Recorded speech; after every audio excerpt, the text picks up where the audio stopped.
Lance again with HealthySimulation.com. We're at IMSH 2013 in Orlando. I'm talking with the folks from Trauma FX. This is Matt. Is this who we're looking at here? It's Matt, the multiple amputation trauma trainer, but he is started with just the double amputation, the lower, as Matt. And we created a family of products called Trauma FX that mix and match to provide different scenarios.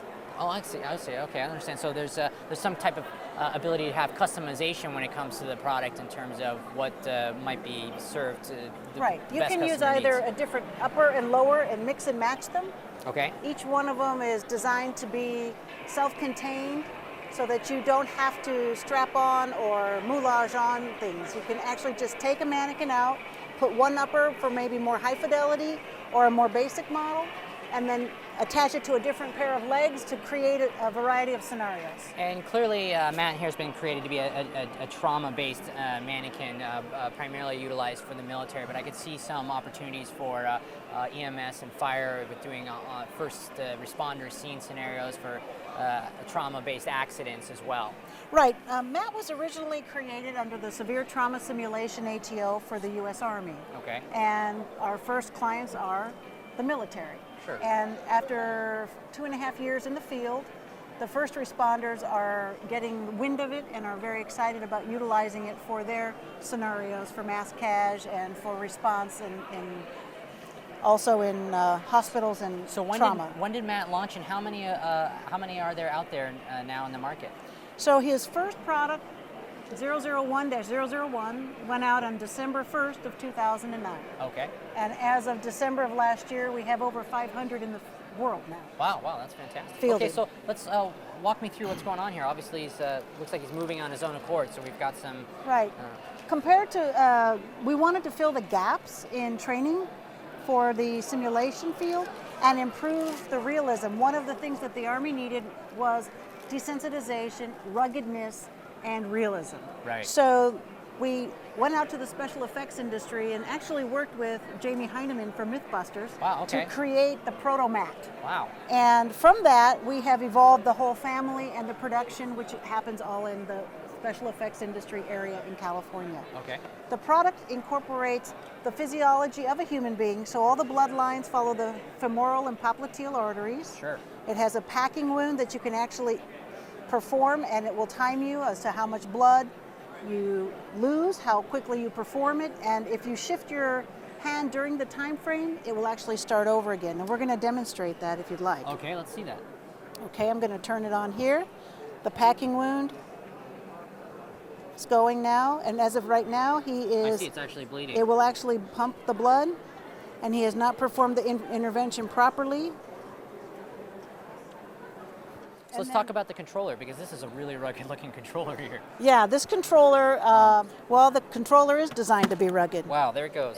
It can be used by anybody who walks up because it's intuitive. It doesn't require any sort of software training, and it validates the efficacy of the activity and the intervention. I can perform it up to 200 yards away, line of sight even further. Wow. Or indoors, several hundred feet, 500-600 feet. Okay. So I can actually turn on the amputation, I can turn on the packable wound, I can get all the information about how much blood he lost, how long it took, and whether the patient lived or died, and in this case, the patient died. Is there a way to export that information off in case we need to keep track of it, say, on an Excel sheet or something, or is it more just for the record keeping of whoever's utilizing that for the debriefing of that moment? This current model has the validation inside the transmitter for the instructor, and there is some other transmitter coming that allows for exporting the data. Absolutely, cool. So I can see here that we're quickly filling up Matt again with blood, which is as simple as kind of hooking up the appropriate tube to the socket. A quick connect tube. That's, I think, very important for being out in the field where you don't have a lot of time to prep and get ready between the scenarios and sessions, so you can quickly continue to use them over and over and over again. Right. The principle and premise for Matt was to bridge the gap of the actual point of injury into the mass cash and into the hospital where they already have the very high fidelity mannequins. And the focus is on keeping it very rugged, very realistic, and also very real and simple to use. And if I turn on the blood, if I apply pressure in the right place, anywhere along the femoral artery, it will stop the bleeding, and it's very true to life. You can feel the pulsation from the pumping. So we can actually Occlude the bleeding, yeah. with the tourniquet and visually see that we have successfully done so right then and there. You can actually intubate this patient and take a look inside. I see, okay. Very realistic. We have sensors in the teeth that tell you how much force you've applied against the teeth, and it has also a way of blocking the nasal passage and to occlude part of the airway to force them to do a crike. All of that can be performed remotely. And we can actually perform a crike. You can actually perform a crike and perform a crike again.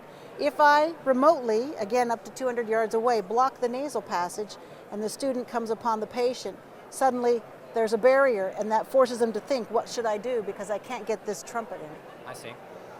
I've noticed here that we've got different dilations on the pupils, so I guess we could cover one and just let the learner know that which one we were seeing and responding to. Well, or you can just switch them around Wow, look and at make that normal. So you can indicate That's traumatic incredible. brain injury just by the spin of an eye. That's genius. I've never seen anything like that, and so easy to do. Unit 001-001 has been out in the field since 2009. It's actually fallen off a helicopter being taken off because someone forgot to strap it to the litter. And it was a very good teaching moment. And you can hose it down when you're done using it, just with Okay. like a fire hose. Wow. If you're done. But the skin is something that is very rugged and realistic. If I palpate within and find where I would put the needle decompression, you use the true needle D with a 14 gauge, 3¼ inch needle. Remove it. But what's great about the skin is when I pull it out, you can't tell where I've Wow. been. But what's really nice about it Yeah. is that I can do it hundreds of times before one I has see. to replace the skin. Right. And the skin we've kept it in a small amount, so it's affordable. Easy to replace because Very it's just easy. kind of like a small piece that we just have to, that section just comes right out. I see, and so that's probably great for the crike as well, so that we can, Well, for the crike, we do single use right. at a because very, inexpensive cost because it's only couple that bucks. piece right Yeah, there that you comes just in and take out. it out. Well, it seems like the product is succeeding and continuing to develop, and so where can folks learn more about Matt and Trauma FX?